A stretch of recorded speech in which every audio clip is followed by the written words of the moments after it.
Bakit? Magbabago ba yung ugali niya kung Christmas o hindi? Magandang tanghali mga kabistak. Pambihira. Tunaw bigla ang ICI ni Bungit. May maagang pasabog bago darating ang bagong taon. Ayan na ho. Oh. Breaking news po talaga ho ito.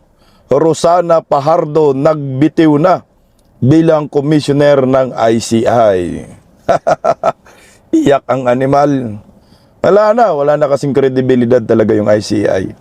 Siguro itong mga to may mga pangalan po itong inaalagaan.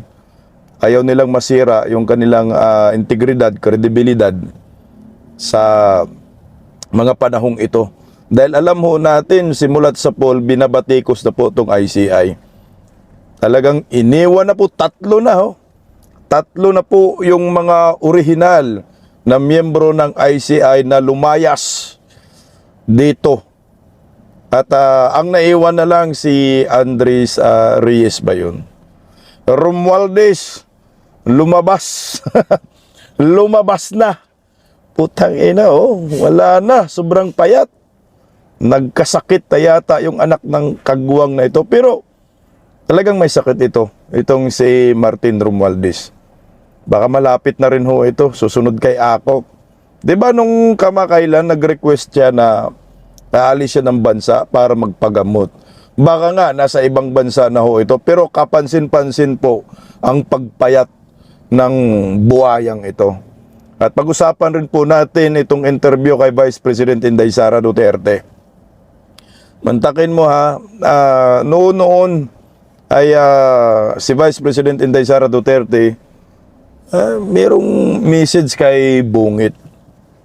Pero ngayon, makikita mo po yung galit ni Inday Sara talagang tago sa buto. Walang kapatawaran itong ginawa ni Bungit sa kanilang pamilya, lalo na sa ginawa kay Tatay Digong na nasa dahik ngayon. Hindi po nakapag-celebrate ng Pasko kasama ang kanilang mahal sa buhay. Mantakin mo si Katie Duterte, si Hanilit, nasa labas lang ng ICI. Bawal po papasok sa loob mismo ng detention center sa araw po mismo ng Pasko. Kasi alam mo, tayong mga Pilipino, ito yung pinaka-importanting araw sa ating lahat, yung Pasko. Makasama ang ating mahal sa buhay. Yung iba nga, mga abroad, umuwi. Pero ito, nandun na talaga si Katie at saka si Hanilit. Pero hindi po pinagbigyan. Ito lahat ay kagagawan ng gobyernong Marcos. Magandang tanghali po sa ating lahat. Pa-like po muna, pa-share, pa-subscribe. At pakipindot ang inyong notification bell upang lagi po kayong updated sa ating mga video. Ito. Pag-usapan muna natin yung ICI kasi ito po yung breaking news Para maliwanagan po tayo bakit nagkaganito ngayon ang ICI na pinagmamayabang ni Bongbong Marcos. Ang sabi nila na kaya gumawa si Bungit ng ICI para mapanagot ang mga kurakot, mga nagnanakaw sa kaban ng bayan na hinahanap po natin sa flood control ay umaabot ng 1.3 trillion pesos. So ngayon mga kabistak, ang problema, ang kredibilidad ng ICI ay bagsak. Paano hindi babagsak ang kredibilidad ng ICI? Pag meron silang nagsimula ito kay Martin Romualdez Nung pumunta si Martin Romualdez sa ICI, hindi pinalabas, hindi sinapubliko, pati yung affidavit ni Romualdez, hindi po inilabas na ganito kakapal. Kasi nga ang purpose na yan, ngay cover up at pagtatakip sa katotohanan kung sino yung totoong mastermind sa paglilima sa kaban ng bayan. Tapos, nung pumunta ko itong si Sandro Marcos naman, anong ginawa ni Sandro? Executive session. Tinuri pa nga ng mga hinayupak ng mga supporters ni Bangag. Ang sabi, ang galing. Tapang ni Sandro, pumunta, putang ina, ang tapang. Executive session. Hindi ni live stream ang pagdinig. Kunyari, sinabi niya na pinahintulutan ko ang ICI na ipalabas ang video ng investigasyon tungkol sa akin. Anong nangyari?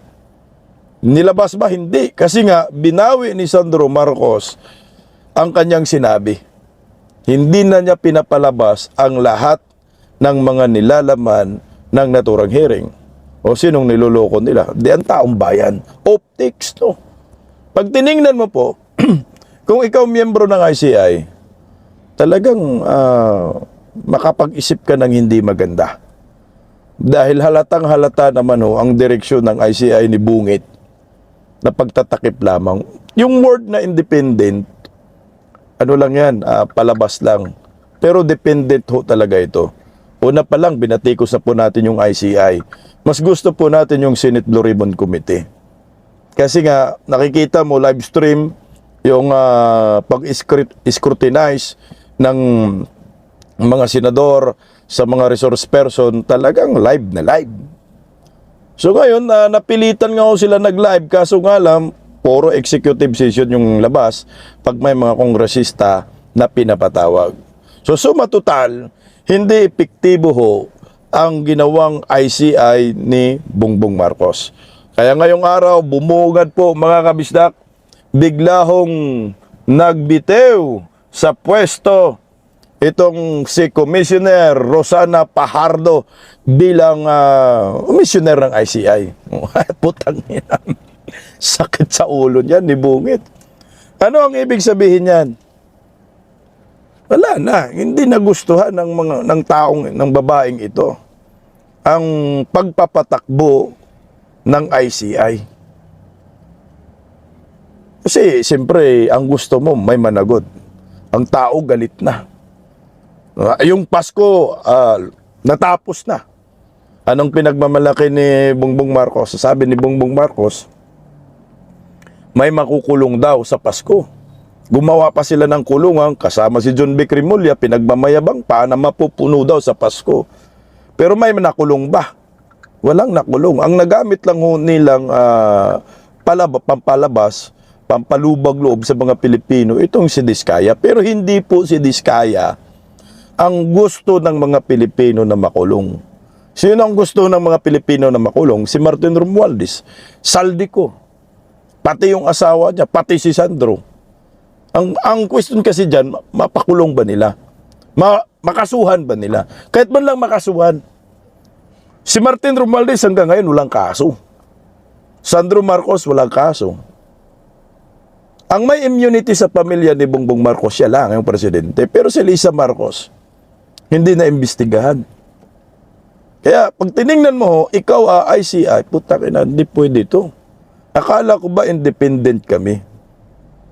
Bakit itong mga pangalan na ito ay hindi po pwedeng imbestigahan? Yan yung masaklap dyan. Maraming issue maraming issue po yung mga nagbibitiw sa pwesto. Isa-isay natin si Magalong. Bakit nagbitiw sa pwesto si Magalong? Kasi nga, binabanata ni Claire Castro. Sinisira nila si Magalong, yung kredibilidad ni Magalong. Ginamit nila para sabihin lang seryoso sila sa paglaban sa korupsyon. Kasi nga, oo nga naman, itong si Magalong medyo maingay nga sa tungkol sa korupsyon. Meron nga silang tinatawag na Mayors for Good Governance. Pero later on, tinanggal nila, sinira nila mismo si Magalong. Pero nagtataka po tayo dahil winasak na po ng Palacio de Polvoron ang kredibilidad ni Magalong. Nagpagamit si Magalong, ginamit pa si Magalong para di umano mag-inspeksyon doon sa Davao City sa flood control. Kaya nabuisit ang mga supporter si Tatay Digong. Pati tayo, nadismaya tayo at iba na yung pagtingin natin kay Magalong. Nasundan naman ni Singson yung pag-resign. So ngayon yung si Singson naman, ang reason niya, matanda na daw siya at saka masyadong stress daw. Yung investigasyon, yung pagiging commissioner sa ICI. Mabigat daw yung trabaho. Pero lumabas yung mga totoong issue kung bakit nagsialisan sila kasi wala daw pondo. Walang pondo itong ICI. Abonado daw itong si Magalong, sila Singson sa operasyon ng ICI. At ang sabi ni Singson, putang ganda-ganda daw ng pangalan ICI Nandun Pero wala naman daw pondo. Bukod sa walang pundo, walang kapangyarihan. So in short, sila ay sunod-sunuran lamang kay Bongbong Marcos. So ito si Rosana Fajardo, nagbitiw na rin po bilang commissioner ng ICI. Basahin po natin yung kanyang kanyang resignation letter. Ito po yung sinabi ni statement from commissioner. Resignation from teka lang. Statement pala ito ng commissioner ni tama nga. Resignation from Independent Commissions for Infrastructure, December 26, 2025. Ano to ni Rosana Fajardo letter.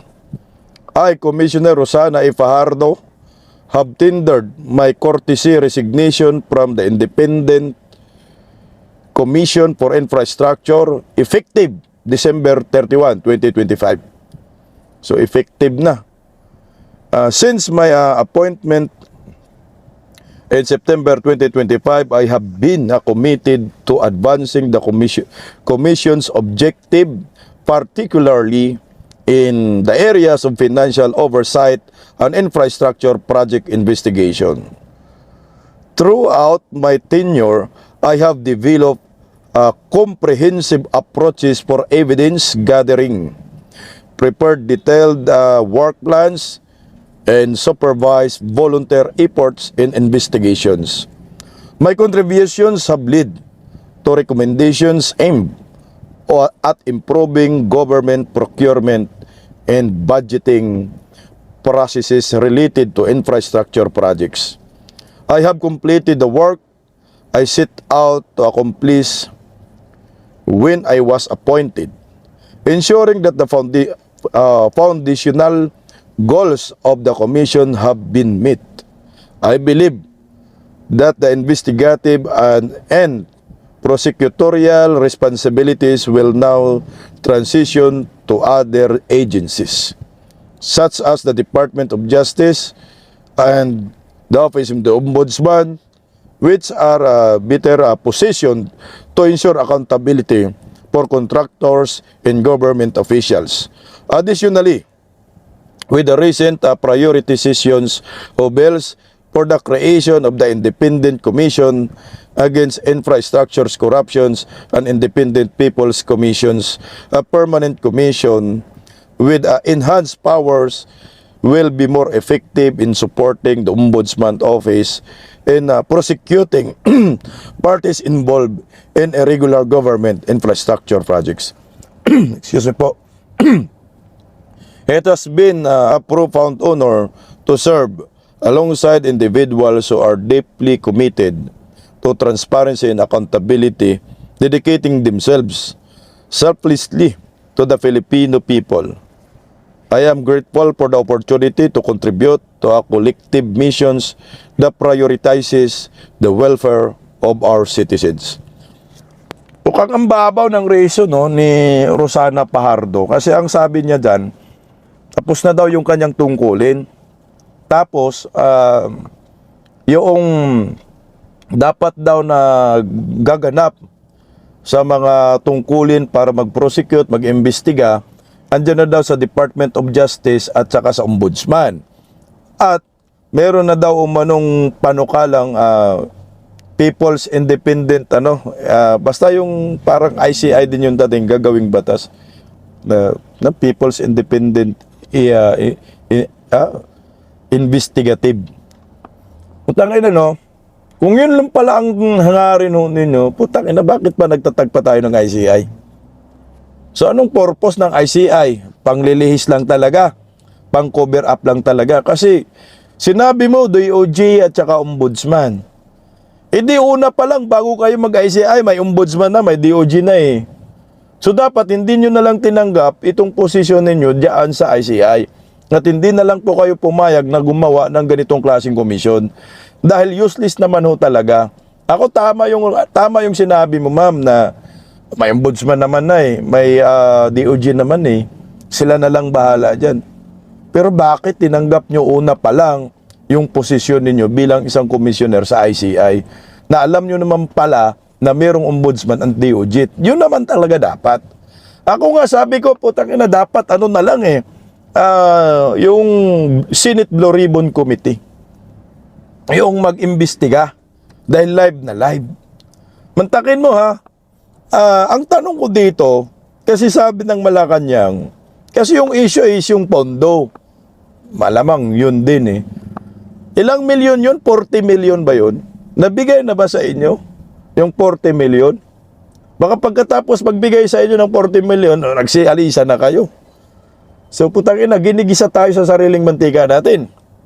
40 million o 400 million. 400 yata, mukhang 400 or 40, basta ganun. So ginigisa sa sariling mantika ang mga Pilipino. Nag-iimbestiga kayo sa Kurakot, pero kayo dyan sa ICI, tablado kayo, hindi kayo nagkakaintindihan at panay kayo kinukurakot din yung pondo. Putang ina, kawawang Pilipino. Pero ito, pakinggan po natin ang balitang ito muna mga kabisdak patungkol po dyan. May sagot po ang ICI. ICI Chair Andres naman, no comment muna sa napaulat na pagre-resign din ni Commissioner Rosana Fajardo. Mula kay Brigada Jigo Custodio, i-brigada mo. Brigada Live Report. No comment si Independent Commission for Infrastructure Chairman Andres Reyes Jr. sa bali-balitang magbibitaw na rin si Commissioner Rosana Fajardo.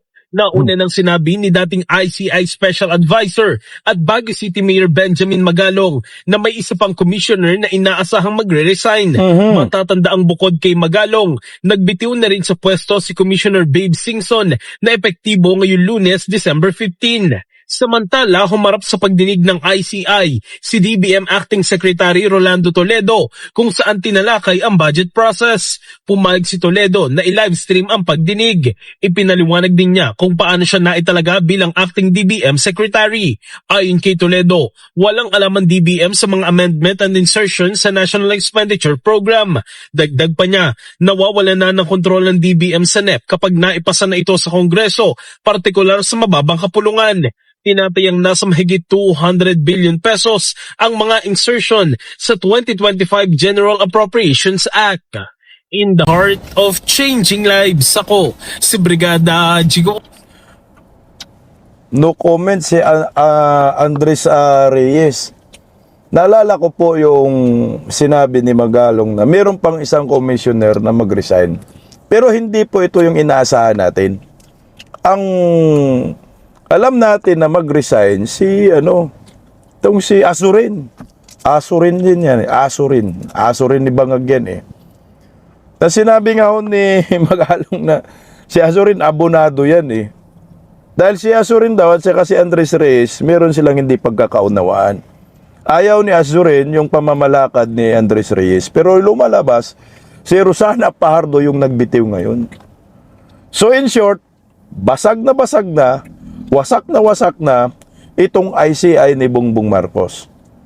Di ba coincidence po ito na pagkatapos isiwalat ni Leandro Libeste yung mga insertion ng mga kongresista, kat bigla siyang nakaisip mag-resign. Bakit po? Putang ina. Dito nakikita yung mga insertion ng mga bugok ng mga buhayang kongresista. Alam niyo po ba kung magkano ang halaga na pinapakita ni Leandro Libeste na pinakamalaking insertion si Sandro at saka si Martin Romualdez? Muntakin na. Ito, tingnan mo ha. Magkano ba yung insertion na yan? 3.5 trillion DPWH allocations mula 2023 to 2026 inilabas ni Libeste. Mantakin mo yan, 3.5 trillion. So ibig sabihin nga, tama nga ho yung utang inang allocable sa pork barrel na yan na nag-average ng 1.2 trillion a year. Simula po nagsimula itong Marcos admin. Ang isip talaga nila, pangungurakot, mantakin mo 3.5 trillion pesos. Tangina, no? Yan, inutang natin mga yan. Pinupunta sa kanila, tayo magbabayad. Siguro nalulula ho talaga itong si Rosana Fajardo dito. Siyempre, ikaw mag-isip ka. Yung Pangulo, si Marcos. Yung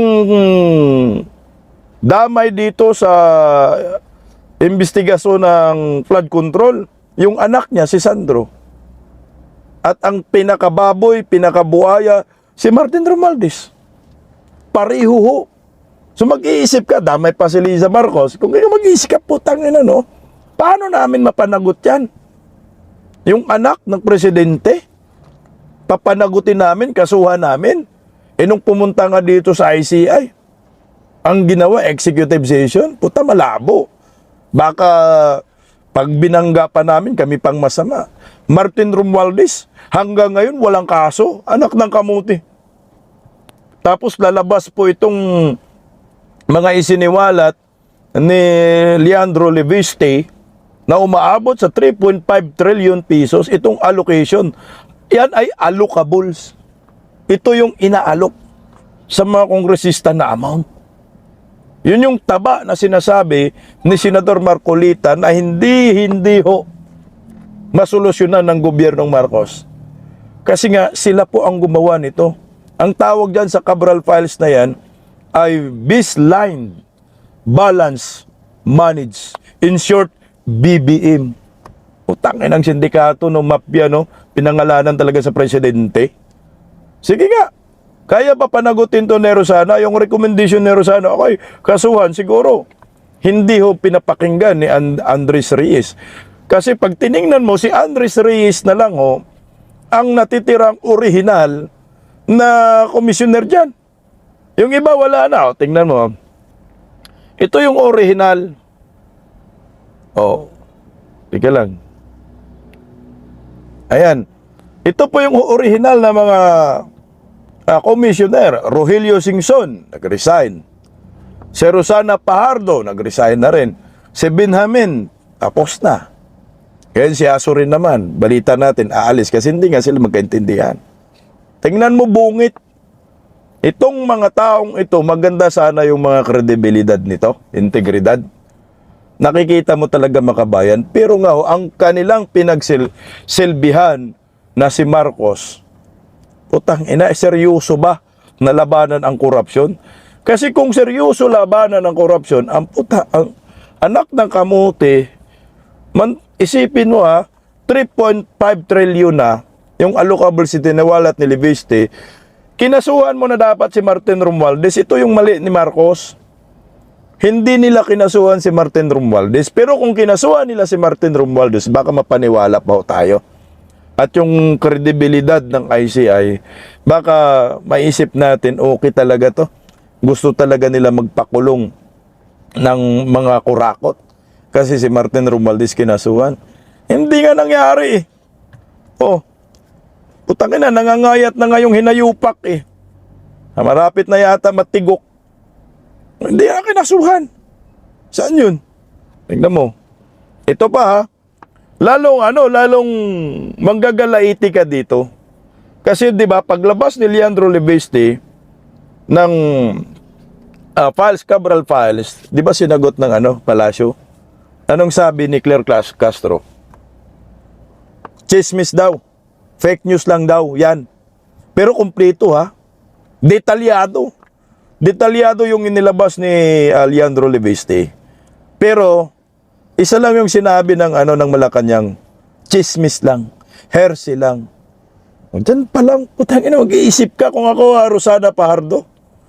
Putangina, mag-iisip ako. Ano ba talaga gusto ng Malacanang? Papanagutin ang mga buhaya. Ito, ang debunk nila, fake news. O ngayon, labo-labo na. May pumalag sa sinasabi ni ng Palacio na fake news itong nilabas ni Leandro Leviste. Tingnan mo kung sinong pumalag. Tangina, budol-budol rin to eh. Wag masyado tayong magpaniwala. Pero at least pumalag. So ibig sabihin, labo-labo na sila ngayon, kabuhol-buhol na sila ngayon, magkaiba na yung direksyon nila. Itong ICI at ang grupo ni Bongbong Marcos. So wala na, sabog na sila ngayon eh. O tingnan mo. Si Lacson pumalag dyan. Ang sabi, yan sa balita, sa Abante, Lacson binatikos ang Malacanang sa pagtawag na chismis ang insertion ng cabinet.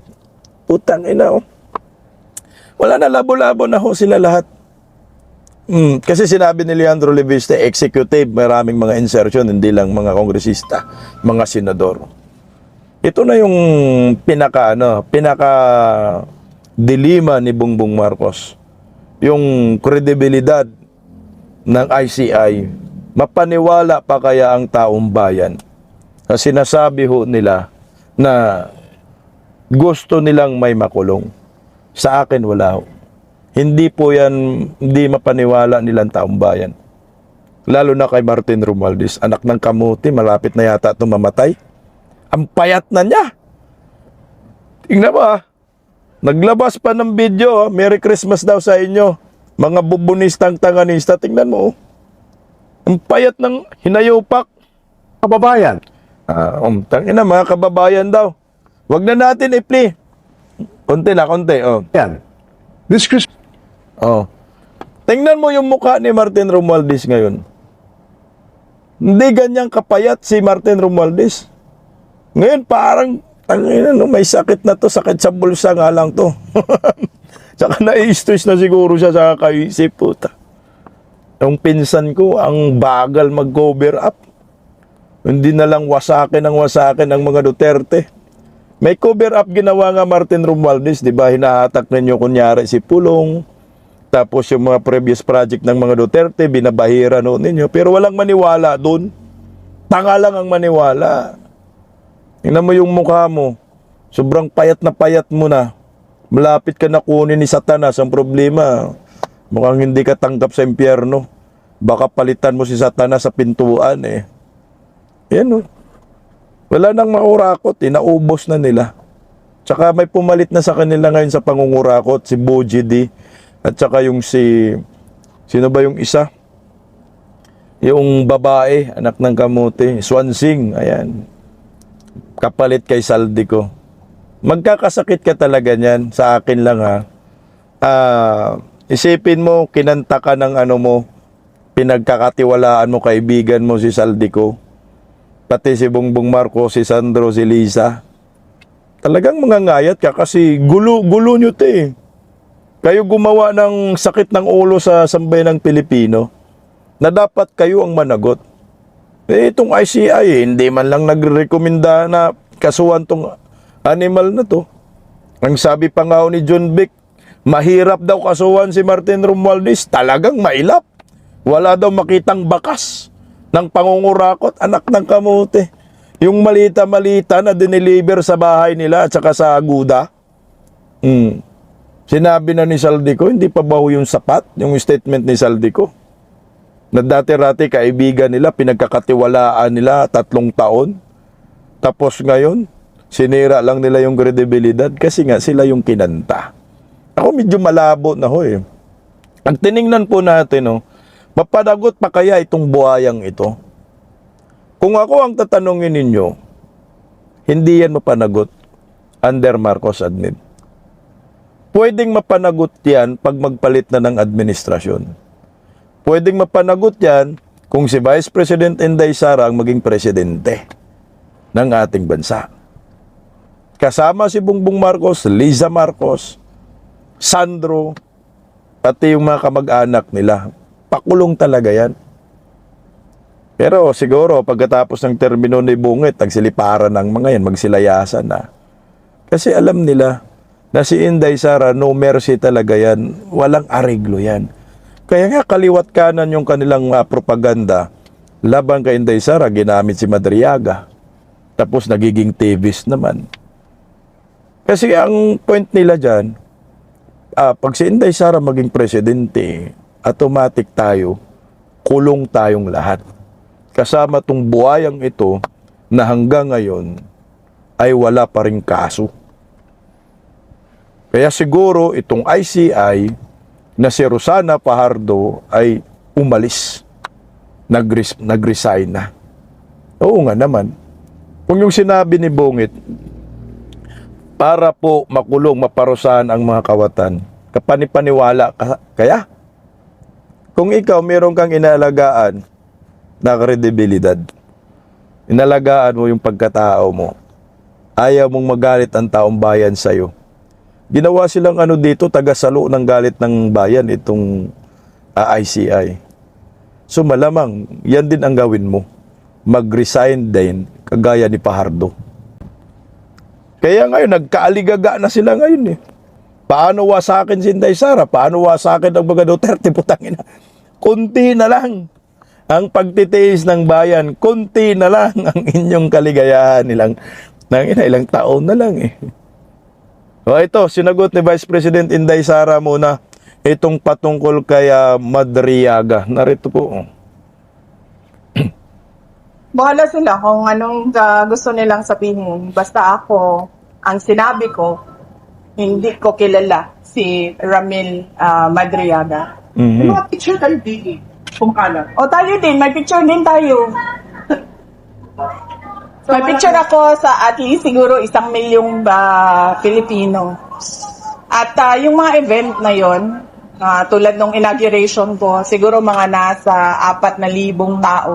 Mhm. Ang may individual pictures sa akin at sa mga Zoom meetings ng parallel groups. Correct.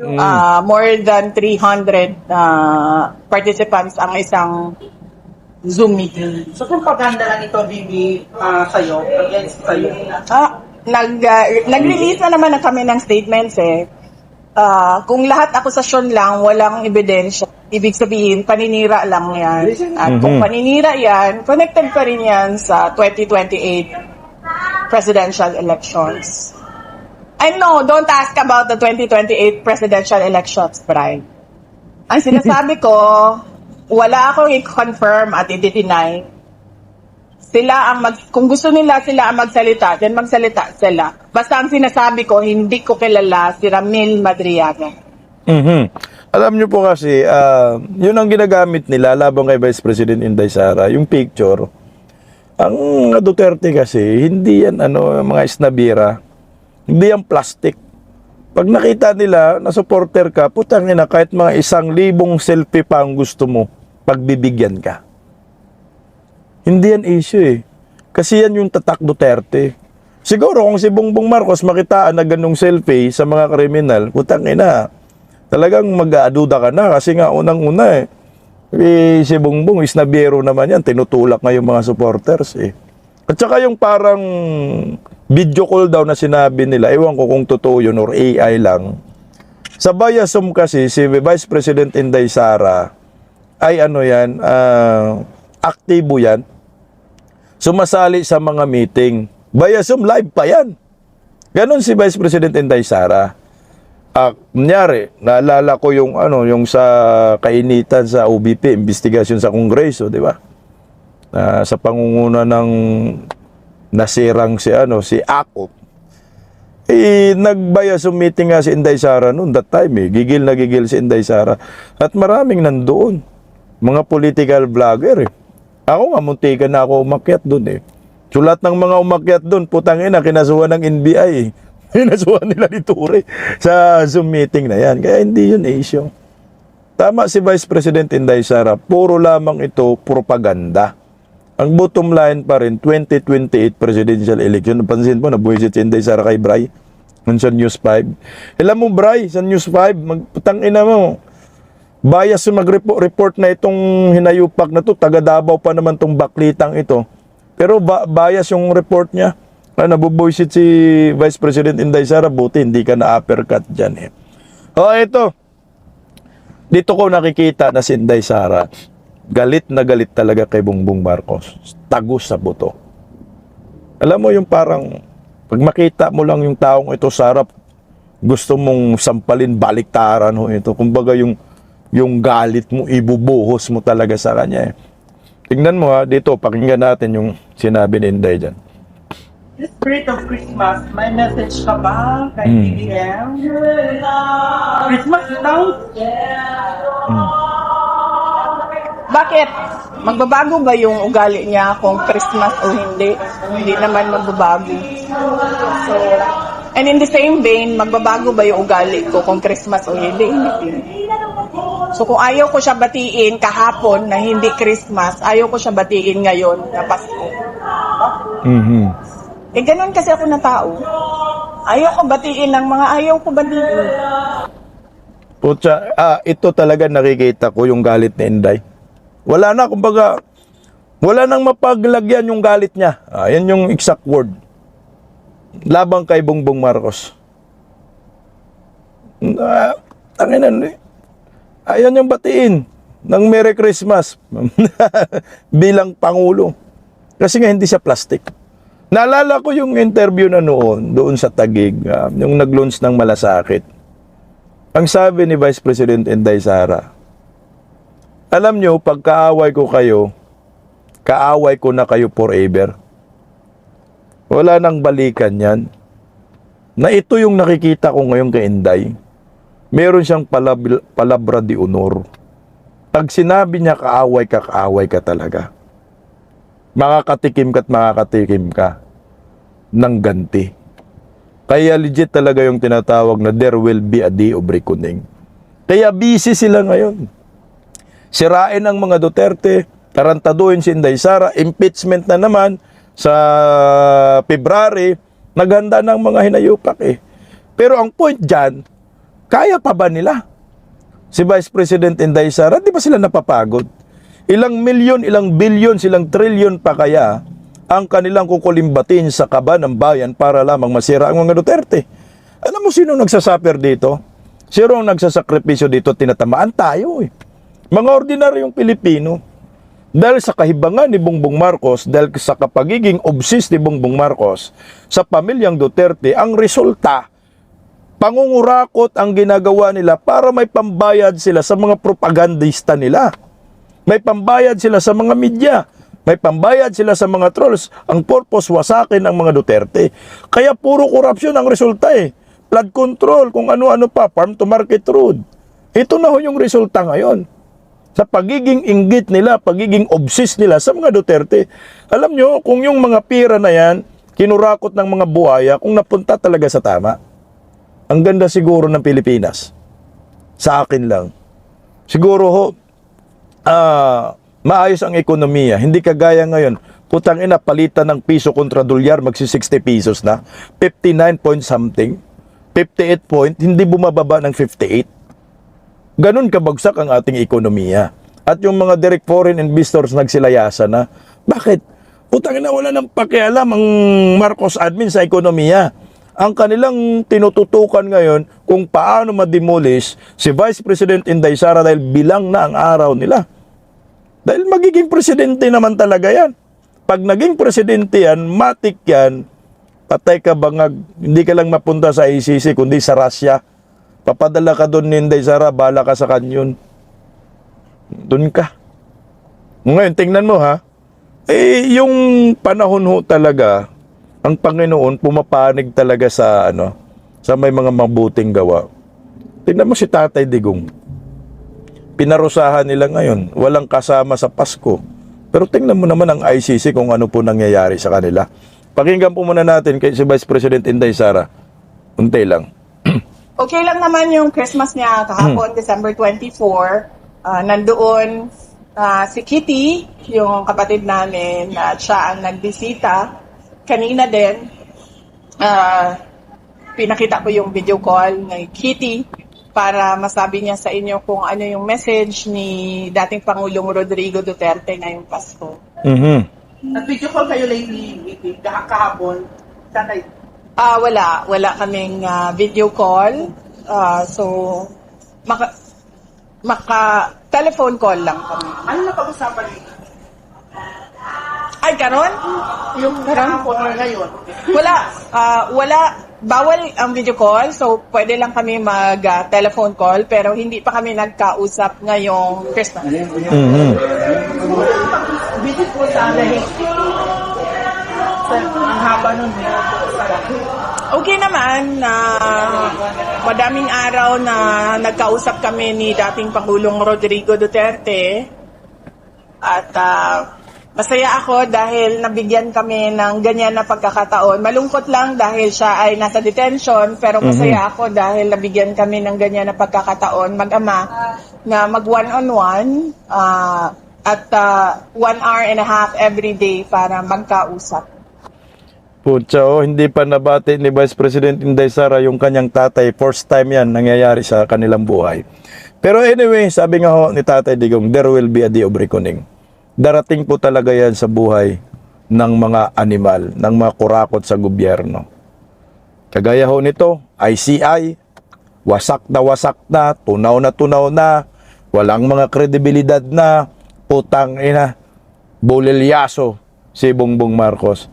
Ito pa, isa pang ICC, magsasarado na kayo, wala na kayong pera na matatanggap dahil bawal po kayo gumamit ng mga dollar accounts. Paano magpapadala sa inyo?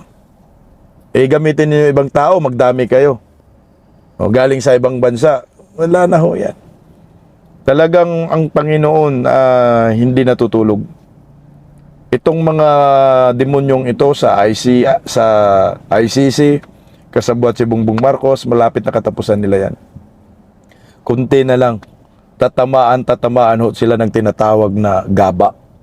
Ito na ho yung pinaka makapangyarihan na salita na sinasabi ni Vice President Inday Sara, ang gaba dili magsaba. Pagbabayaran nyo yung ginawa ho ninyo kay Tatay Digong, Pastor Kibuloy, Vice President Inday Sara, at sa mga Pilipinong nabaha, mga Pilipinong nawala ng buhay, nalubog sa baha. Darating po yan.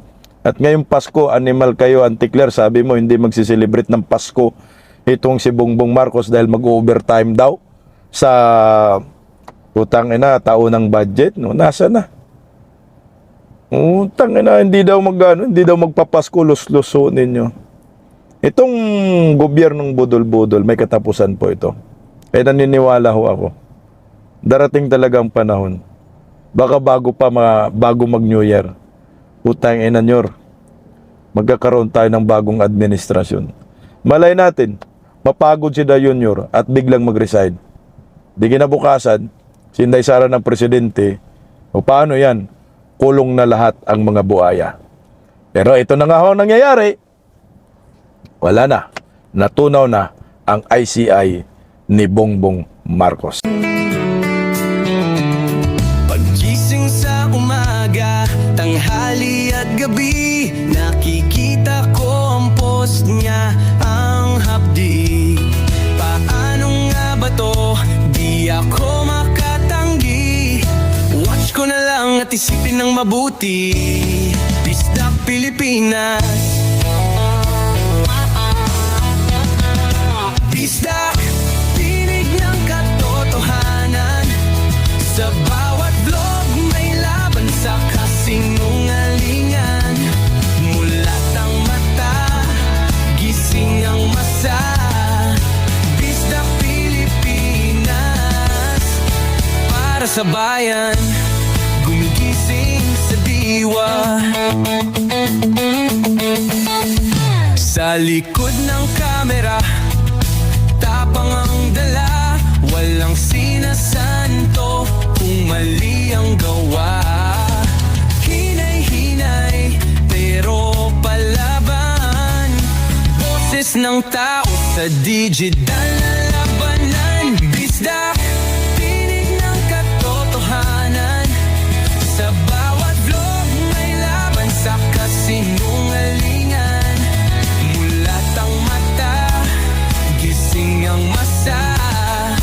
Bisdak Pilipinas, para sa bayan, gumigising sa diwa.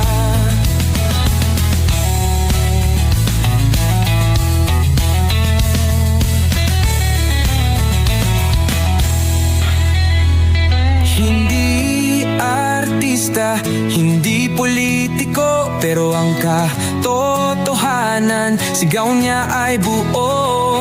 Sa YouTube o Facebook man siya makita, may aral ka pa rin, may uwi sa bawat salita. Bisdak, gising sa katotohanan, di lang kwento, kundi panawagan.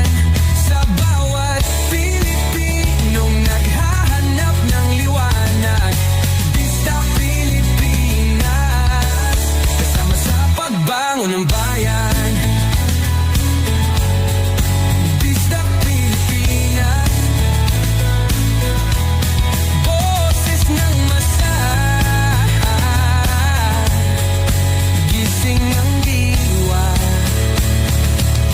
vlog mo may pag-asa.